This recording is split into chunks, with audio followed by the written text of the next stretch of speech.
Moi kaikki! Nyt on taas ihan mahtava ilta, nimittäin 3 viikkoa on mennyt ihan sikanopeasti. Nimittäin me mennään laivalle! Uhuhu! Nyt tulee pikainen tällainen asuesittely. Aloitetaan koruista.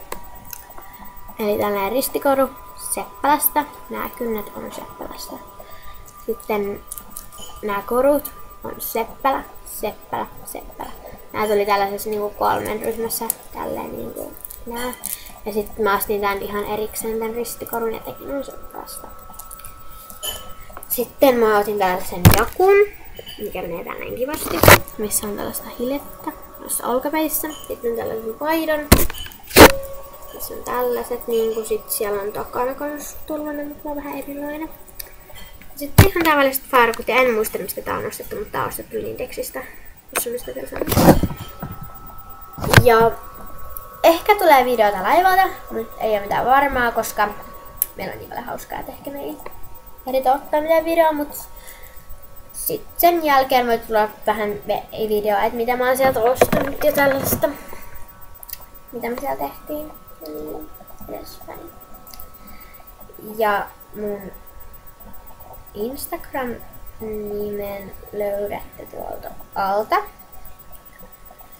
koska se on niin vaikea, en mä osaa sitä siitä lausua. Mutta joo, ja sieltä sit Instasta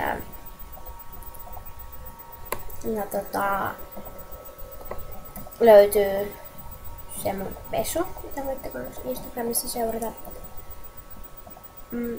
Ja kikki löytyy myös sieltä, että voitte tulla kikkailemaan. Kyllä mä voisin tässäkin kertoa, mutta en tahdo tässä kertoa. Mutta juu. Ai niin, mä menen tämän henkilön kanssa laivalle. Tämän. Ja joo. Voitte kysellä sitten Digissä jotain kysymyksiä, jos edes nyt huvittaa tulla kysellä jotain. Seuratkaa Instagramissa. Voisin seurata sitten takaisin tietenkin.